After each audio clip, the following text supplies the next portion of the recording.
Good afternoon and welcome to another edition of Lunch Update, our program that helps you stay curious, connected, informed, live, and in real time. As always, this conversation and all of our Lunch Update programs are made possible by our presenting sponsor, Perkins Coie, and certainly an additional thank you to our Accelerate sponsors, Baker Tilly and Easy Office Products, for their support.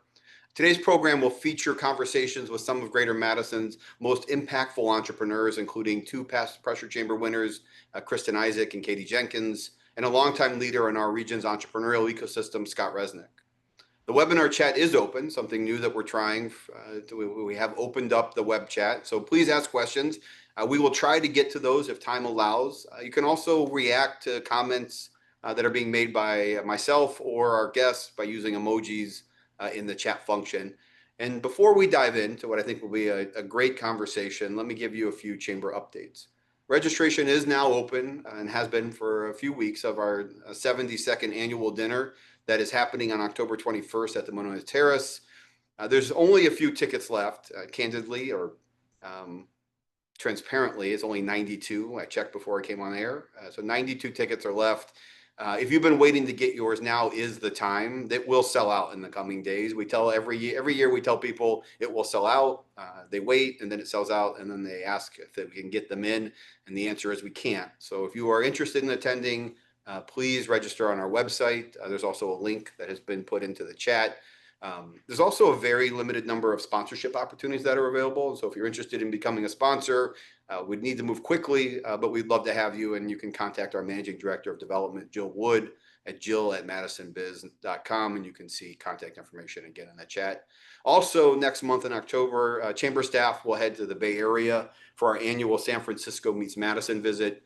We will bring together leaders from our area's top emerging companies, including today one of our guests, from Kristin from Strudel, who will be pitching Silicon Valley investors. And then on October 7th, if you are in the Bay Area, you can join us for a networking reception with Wisconsin and Bay Area entrepreneurs, investors, and business leaders to celebrate everything that's happening in our thriving startup ecosystem.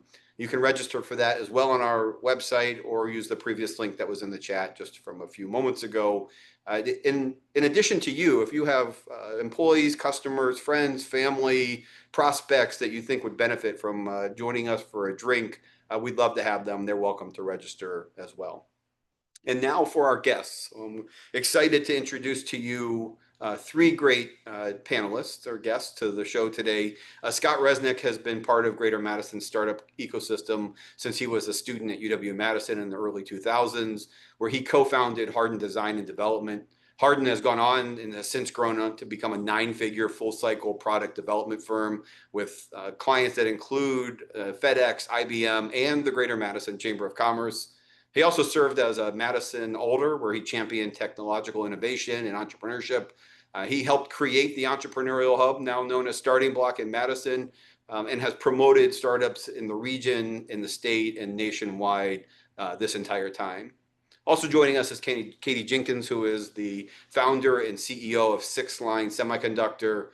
The company is working on the commercialization of carbon nanotube technology for semiconductor electronics and other applications. She received her master's and PhD in material science from UW-Madison and is back in town after doing some postdoc work at Northwestern University. Katy's been recognized as one of Forbes 30 Under 30, and SixLine Semiconductor won the 2023 Wisconsin Governor Business Plan Contest. Last year won Pressure Chamber, and was a finalist at this year's Summer Fest Tech, which I was emceeing and didn't realize it until she was coming on the stage. So it was good to see her, not just in Madison, but elsewhere across the country on a national stage or international stage. And then last but not least, Kristin is the co-founder and the CEO of Strudel. Strudel is an AI company working to solve a $264 billion problem that engineering teams have, where they waste 30 to 50% of their time on customer support tickets rather than building innovative products. Before Strudel, Kristin worked on a multi-million-dollar expansions at ESPN and LinkedIn. She holds a bachelor's in business administration from the Wisconsin Business School and MBAs from the Columbia Business School and the London Business School. And her pitch for Strudel won this year's Pressure Chamber and the Golden Suitcase. So welcome, everyone. Thank you for joining us today. Thanks, Zach. Great. Let's start with pressure chamber. So that event was a little bit over a month ago. 5 of our region's top emerging companies pitched to a panel of national investors. It was a competitive field. And Kristin, your company Strudel was chosen as the winner through a combination of judge scoring and audience voting.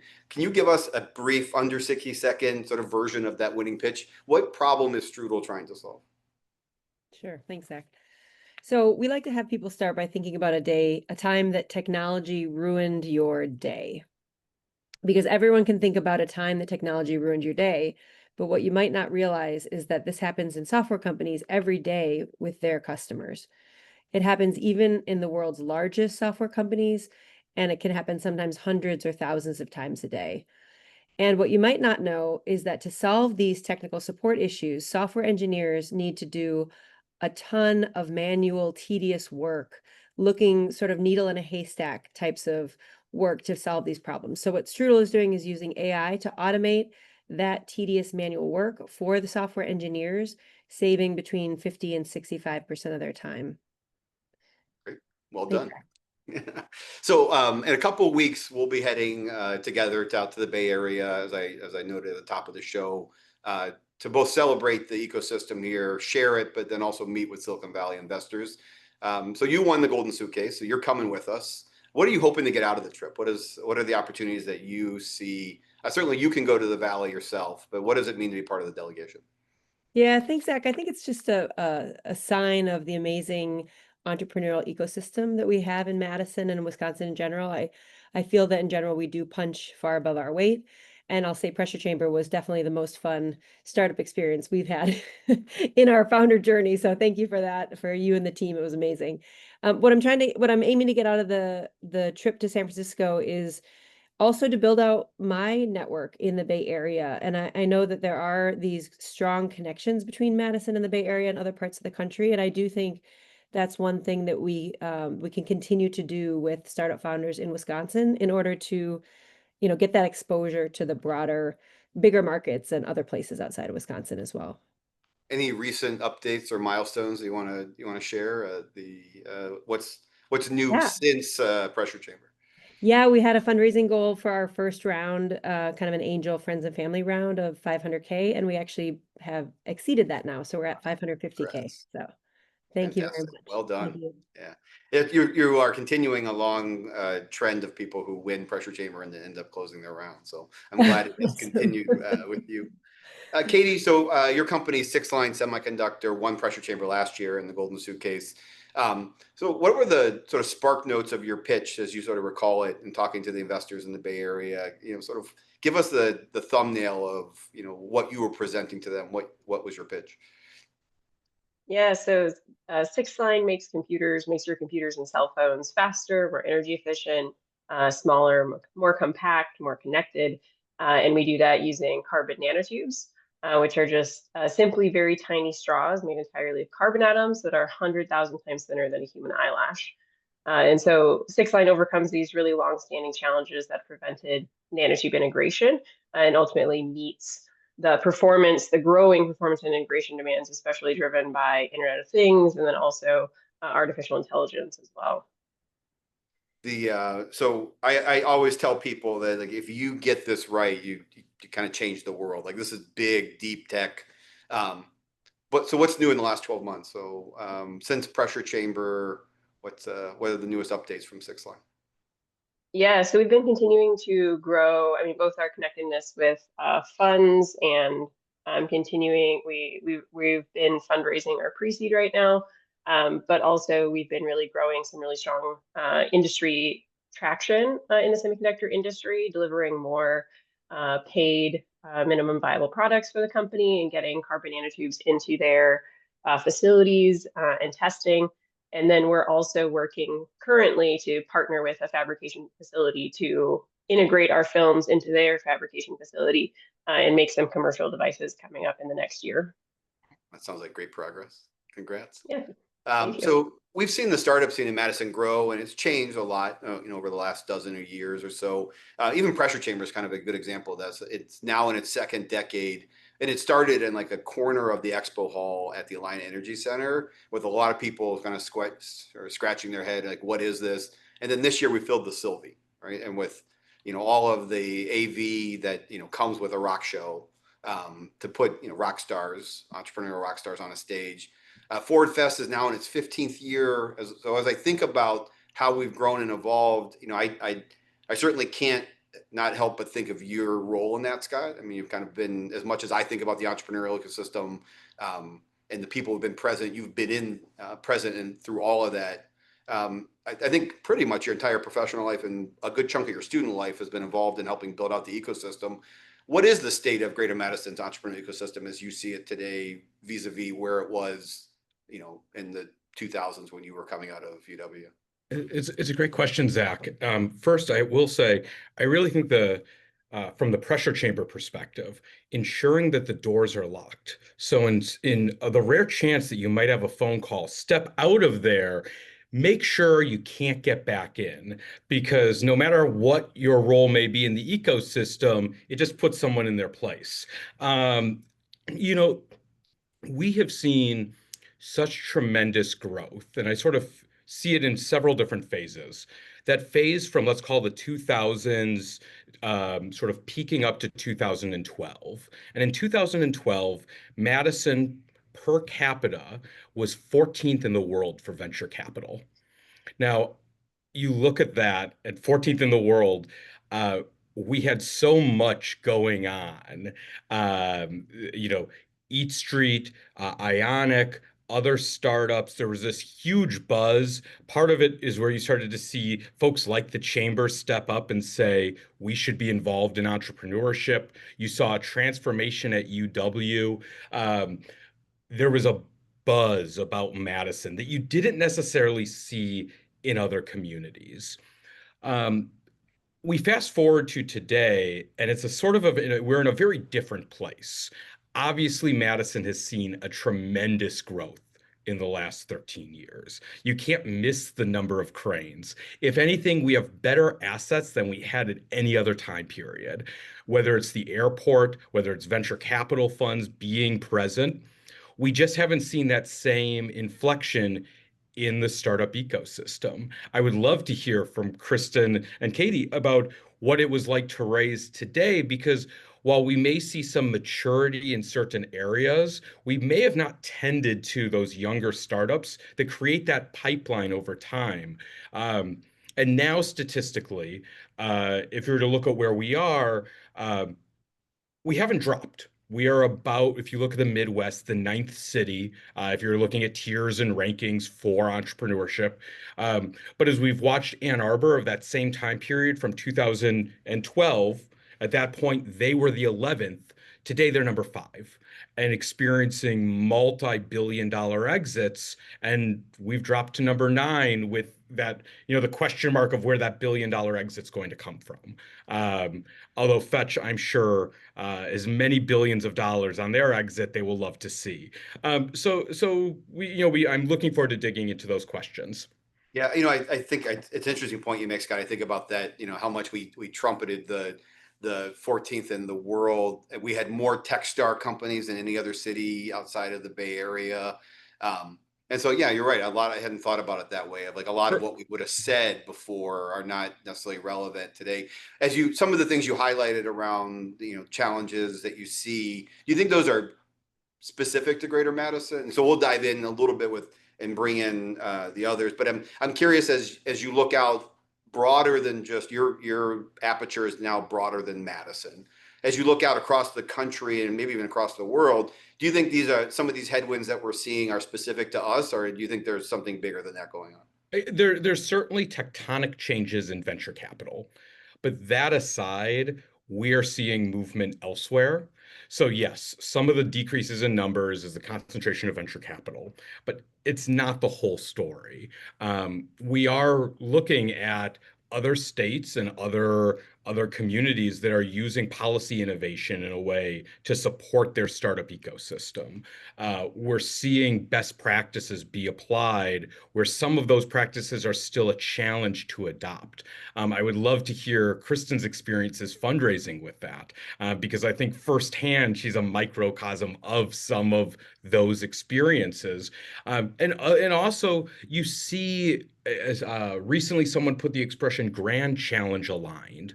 You see communities looking and finding their North Star around really innovative technology, whether that's quantum, whether it's semiconductors, whether it's the next technology in drone or space travel. And Madison has loved to generalize. We get into paralysis sometimes when we have to make a single decision or place one or two bets. And that's been a real struggle. Generalization has costs to it. And, I think it might have been holding us back as others are starting to grow. Yeah. Well, let's get the rest of the story then. I mean, Kristin, Katy, you could have built your companies anywhere, or at least maybe not anywhere, but in a lot of different places would have been fertile soil for you to plant the seeds of your startups. Why here? What made you decide to do that here in Madison? Katy, I'll start with you. Yeah, I mean, specifically for SixLine, I think Madison is really there's a lot of things coming together that like a deep tech startup needs, specifically in the semiconductor industry. We have like the world-class facilities at UW-Madison that we can leverage. We also have, I mean, there's clean rooms in Minnesota, clean rooms in Illinois. So we kind of have like a network of facilities to choose from if needed. But we have these facilities, we have the pipeline of potential talent coming not only from DUW, but also the fact that Madison has such a high quality of life. It does a great job attracting talent, and especially when we were hiring our recent senior research scientist, we found that we got a lot of really high caliber talent that wanted to stay where they were either from the Midwest or knew, like kind of the advantages of the Midwest and Madison specifically, and wanted to be in the Midwest. So we were able to kind of get this higher caliber of people than we might have been able to get elsewhere because of these people that wanted to have these roots in the Midwest, whether it's families or just the location. So those were a lot of the reasons why I think Madison has worked out really well for SixLine so far as we've been continuing to grow and build. Kristin, how about you? I mean, certainly there's some new research out from, you're an AI, enabled company. There's certainly new research out from Brookings that says, here are the places to keep an eye on when it comes to AI. And Madison is amongst that, that small cohort of cities, but it is not the dominance that you see on the West Coast. I mean, for everybody who said San Francisco was done, it is coming back with a roar because of AI. Why are you building an AI company here in Madison? Yeah, I wouldn't bet against San Francisco. I also wouldn't bet against Madison though. Madison, as I said before, we punch above our weight, and in line with what Katy said, we have incredible talent and resources here. And I always think about my business as a talent first. Talent, I can't imagine a time where talent is not the top priority. So, the talent that we have here, both, students from UW, as well as just other broader people, to Katy's point, who are from the Midwest, good, hardworking, smart people who want to stay here and frankly have a better quality of life than somewhere in San Francisco, myself included. That's by far the number one reason. I also feel really strongly that the world continues to get smaller. It was continuing to get smaller before COVID, and COVID definitely accelerated that. I mean, it's made it very easy to work from anywhere. Remote meetings such as this are now, commonplace, whereas they really weren't before COVID. And, sometimes when I'm in the Bay Area, I get asked, like, why don't you move to the Bay Area? And I always say, I can be in the Bay Area half the time or more, and my cost of living is like 1/10 of what it would be to live in San Francisco. And also my quality of life is way better in Madison. It is. I have 3 kids, I live 5 minutes from the airport. And, I honestly can't imagine a better place to build a business right now than Madison, Wisconsin. And, that's something I have to, sort of prove out in a way, because some people would argue that, the best AI talent is in the Bay Area. And if you really want to be successful, you have to do it there. But I vehemently disagree with that. And I think you can find ways, just as you're helping us do, Zach, with the chamber and the trip out to the Bay Area, you can find ways to build those networks without necessarily living there. And I'm happy to spend a lot of time on airplanes being there too, in order to maximize what I feel is the best trade-off, which is very high quality of life in Madison, great talent pool, great capital efficiency for my business, and lots of time probably spent in the Bay Area and a bit in New York as well, and other places that really matter for the business as well. Yeah, you said two things I just want to make sure that I highlight to the audiences. One is the efficiency of capital, right? Like when we're in the Bay Area, and you'll see this, Katy saw this last time, we use the opportunity to pitch the larger ecosystem as well. But the talent to cost ratio that you get here, the quality of life, and then just the overall cost of how far of a runway can you get here versus elsewhere when it comes to capital. But the thing I really want to highlight is a word that a lot of people, when I went out to the Bay Area the first time, it was a reaction to something we said. And so now we put it in our deck, which is this idea of stick-to-itiveness, right? That like, there's just a Midwestern ethic that says like, I'm going to start something. And it came from a billion-dollar fund leader who said, one of the things that drives me crazy about the Bay Area is an entrepreneur will pitch me on an idea, and as we're walking out the door, they'll say, "I've got something else I'm working on too. I'd love to come back and talk to you about it." And like, you just don't. That's not part of the Midwest work ethic, which is like, we're going to see this through until either it works or it no longer makes sense. So Scott, you've also traveled extensively throughout your career. You and the family are back in Madison. We're glad you're here. What are some of the things that you've learned as you've traveled in other ecosystems, as you've kind of looked around the country, maybe even some of those longer established tech centers? What are the differences that you see from what's been built here versus what's there? And it's okay to say what we should aspire to and maybe what we don't want to become. Oh, see, I was going to list a city that there's no way you're going to say you want to aspire to. But where I was the most excited about was Fargo, North Dakota. And I doubt the Chamber's new pitch will be, we want to be the next Fargo. It just doesn't roll off the tongue in the same way. But I was at a fully autonomous farm where as many functions as possible were done through drone technology, through automated vision, through small miniature-sized robots that were scanning the field, spraying micro amounts of pesticide at the truly precision level. And I saw that to say, this is what an ecosystem play looks like. There were the city, the state, the federal government has poured millions of dollars into the play. You walk around and through the community, and it's what everyone is talking about. That level of excitement is contagious. It makes everyone want to be an entrepreneur. It makes everyone get excited to plug in. You'll see their chamber now is just catching on to say, wait, entrepreneurship might be cool and might be for us. There are many other tech centers that I could speak to, Boston, Silicon Valley, New York. I mean, some of the differences there is when it becomes ingrained, you hear about startup advice at your PTA meetings. Your kids are playing at a softball game, and another parent comes over to pitch their idea. We haven't reached that level of cohesion yet. That's where we need to aspire, though, to be. And it might take some stepping back to say, how do we get there? How do we start promoting the Katys and the Kristins of the world to say, what's next? How do we get to that level of risk? So now that I'm back, that's something that I do want to think, really hard about. It's interesting you say that about chambers. I remember when I first became the president of this organization, I was at a national conference in a small group of similar sized, cities under 1 million chambers, and they asked me what I was focused on, and I said, I have background entrepreneurship. I'm passionate about it. We're going to lean heavily into entrepreneurship. And there was a kind of a collective chuckle in the room, and they said, well, that's cute. While you do that, we'll build the economy of the country.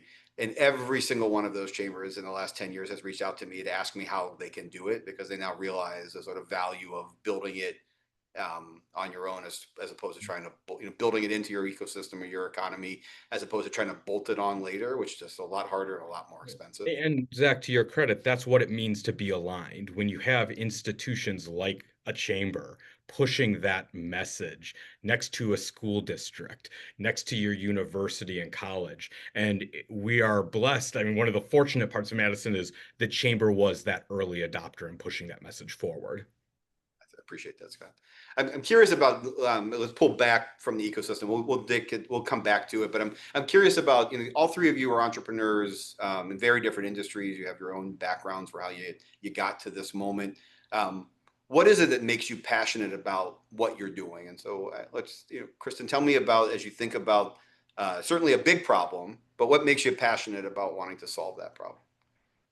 Yeah, so for me, I've spent my whole career, pretty much 20 years, leading teams in customer support, customer success, and sales. And so I've always felt a very strong draw to a customer-led organization.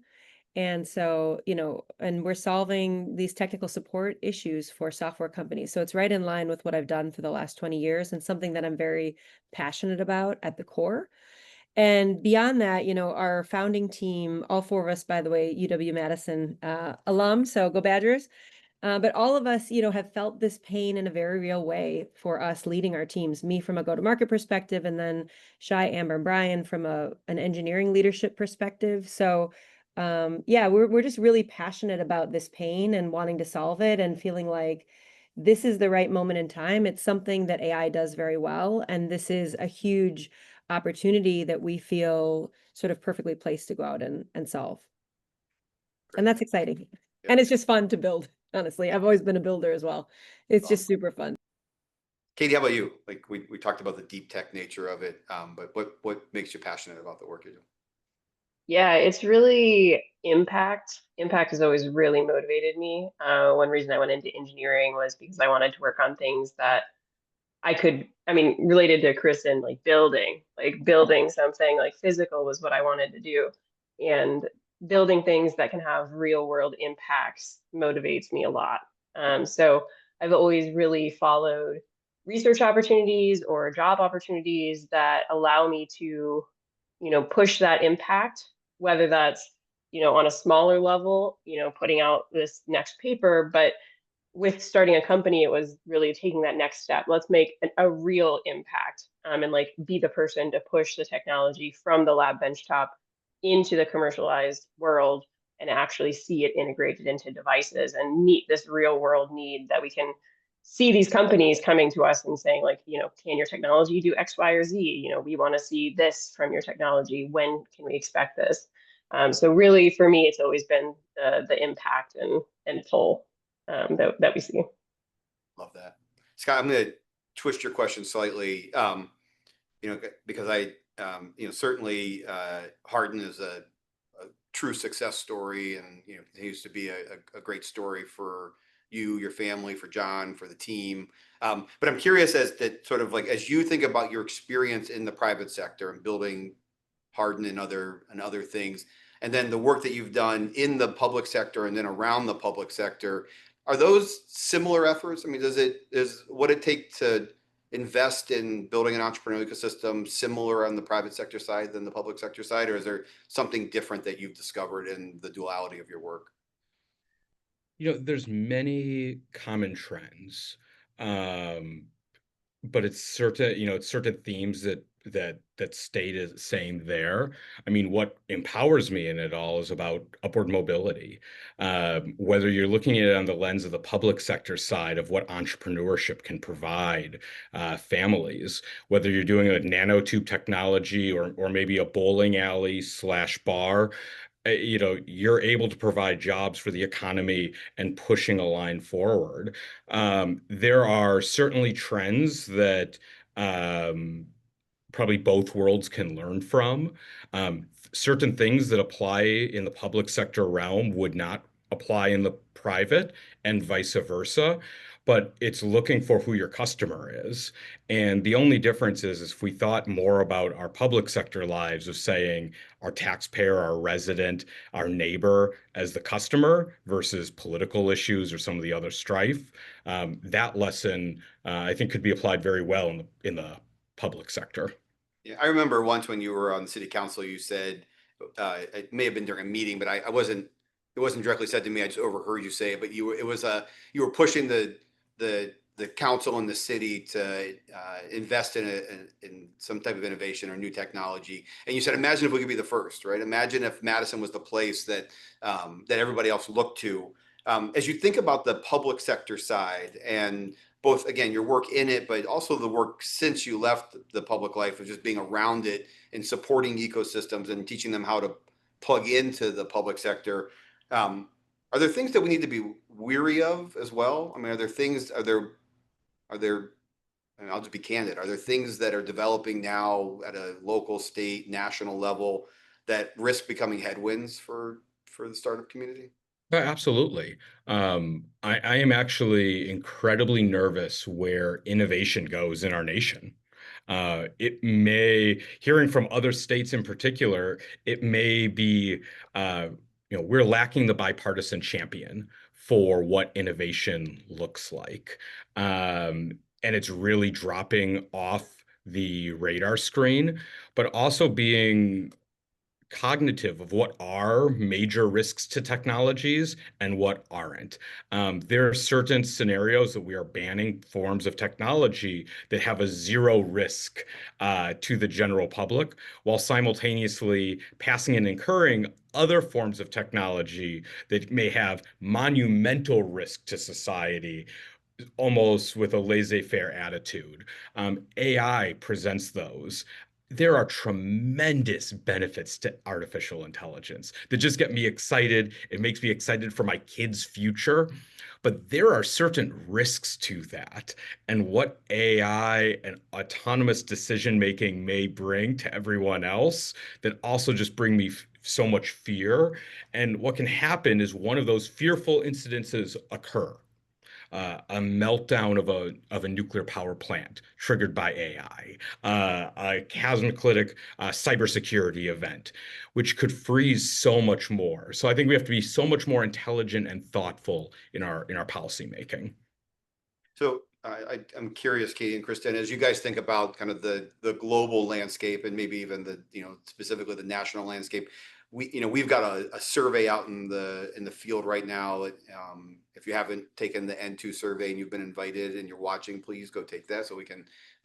We'd love to start looking at that data as early as next week. But one of the questions is, what are the headwinds? What are the public headwinds? And certainly risks and concerns around AI is one that has been floated to the top. Tariffs are another one. The lack of potential investment in research and ultimately in innovation in this country. Are any of those today headwinds for your businesses, or things that are keeping you up at night, or are your companies still at a stage where you haven't yet reached that as a sort of a critical moment? But I'm curious, are there things beyond just our local ecosystem that risk creating headwinds for you and what you're trying to accomplish? Yeah, I'll start. Yeah, absolutely. I think the funding, all of the uncertainty in government funding has really shaken, at least not only, I mean, it's shaken some of the small businesses that I know, kind of in this deep tech field, both in terms of, this is where a lot of deep tech gets our funding initially, is because we're working on hard things that take, longer timelines. So we have typically supported our, businesses with grants as well, in addition to, VC funding, because it helps balance out some of the risk from the VCs as well. So having that instability in government funding not only brings instability in the small business funding, but also brings more instability to the funders themselves, who have been, assuming that, if we fund this company, likely they're going to get like another, a phase 2 grant, small business grant from like the National Science Foundation or the DoD. And now that's much more uncertain. So then those funds, at least from the perspective of a lot of funds that I've talked to, then they get a little bit closer and more risk averse in terms of investing in new companies, because they know that they're going to have to support their portfolio companies with more funding and capital from their current funds. So I think that those are definitely headwinds that we're currently running into. And I do think, I think just continuing to diversify and still, look into where can our technology pivot in terms of, meeting maybe the needs that are more attractive, to funders, but also the government in terms of, what are they most interested in funding, and, trying to be agile and nimble about, making sure that we can still address customer needs, and we're still pushing that. And we're looking at ways that our technology can meet these other needs that allow us to continue to be able to get funding as well. Kristin, any Yeah, not we're required small enough answer, that but it any hasn't thoughts? it hasn't directly impacted us too much right now, just being the stage that we're at, but agree with everything that's been said so far. Certainly watching research funding and hoping we can get kind of bipartisan support for innovation in general. I think that's one, to Scott's point earlier, that's one area that Wisconsin specifically could continue to sort of focus on. If we did one thing and it was that would be great. Just better kind of collaboration within our own state and better opportunities for innovation here as a team. Yeah. So speaking of collaboration and being part of a team, I'm going to turn you guys from, sort of the entrepreneurial side of what you do to a little bit more of the mentorship insight. So I'm going to ask you to give some reflection and some advice on your journey and how that can help others as they start theirs or accelerate their journey. So I'm curious what organizations or specifically experiences that have occurred that have supported your journeys. And so if we just go one by one, if you name one or two, you don't have to name the chamber. There's not a setup for all of you to say the chamber's been everything and all. So it's not about the chamber, but I'm curious about, as you think about the ecosystem, what are one or two kind of highlights for you that have helped accelerate your company or your journey? Scott, I'll start with you.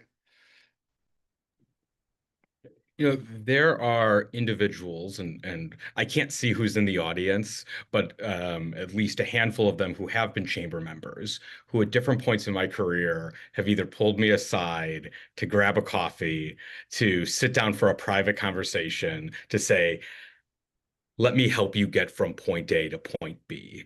Those individual mentorship and guidance opportunities, and by the way, in industries that have nothing to do with my own. I think of one leader over at True Stage. I think of another one, certainly at American Family Insurance, that over the one at M3, that have just really been a positive impact on my life. And it's one thing that any one other chamber member can do.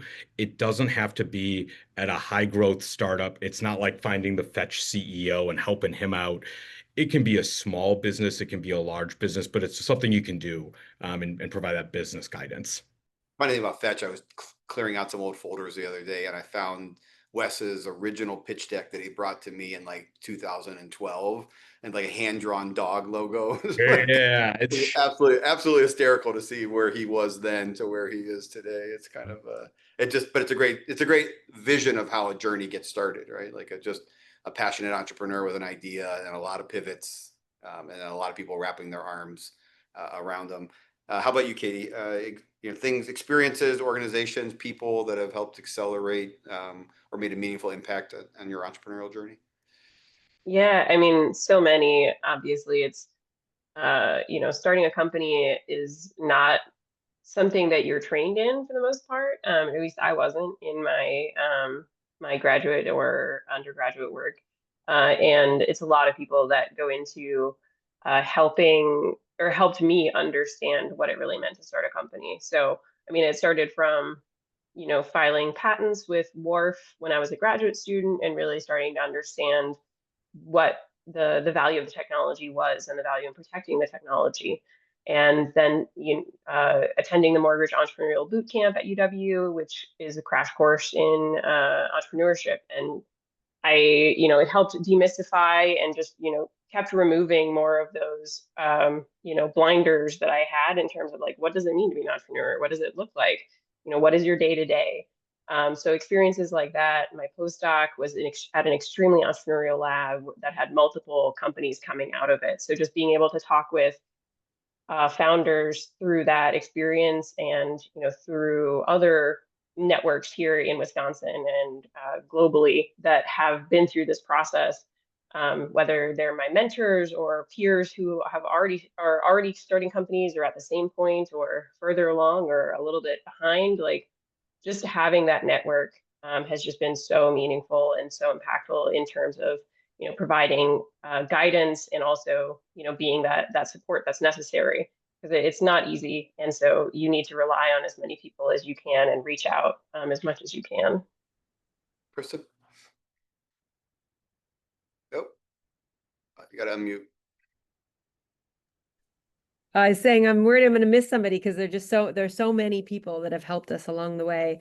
But I'll do my best here to include everybody. So, of course, Madison Chamber, I said Pressure Chamber was the most fun experience we've had as a startup. And I mean it was just awesome.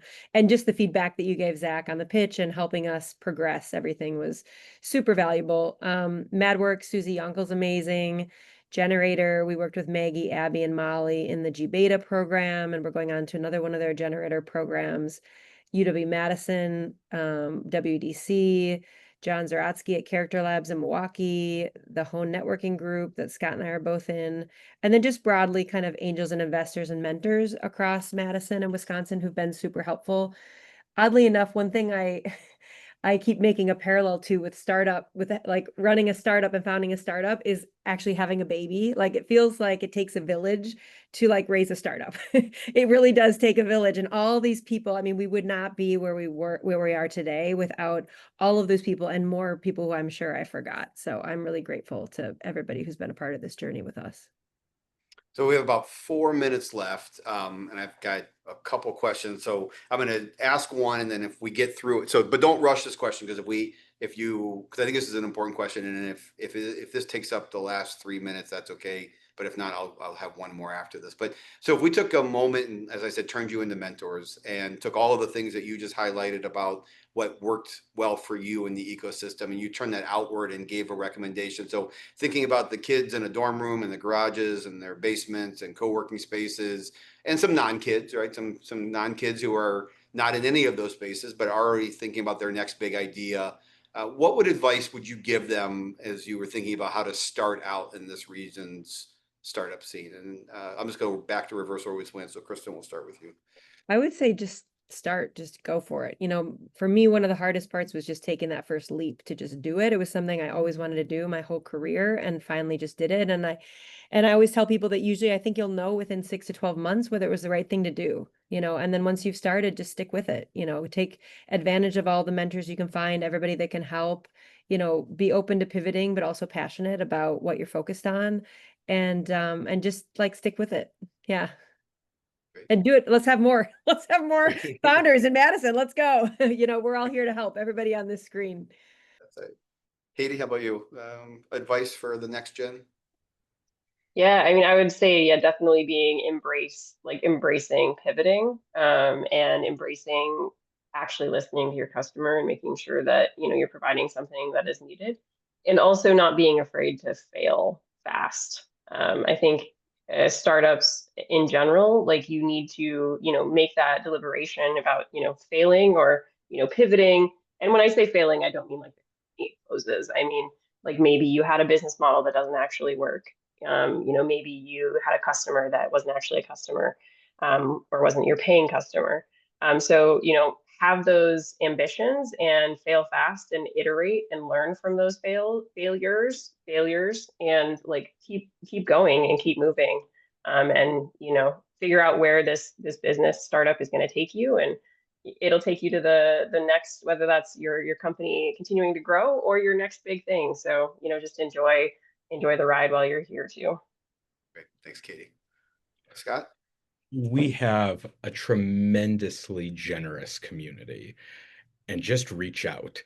You can send a blind email to just about anyone. And if you mention that you're from Madison, this is where you heard them speak. This is where I bumped into you. Here's the news article I found your name in. Would you take time for coffee?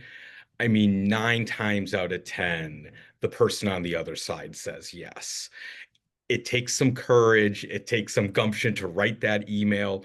Just don't use AI to write it. Write it out of the heart.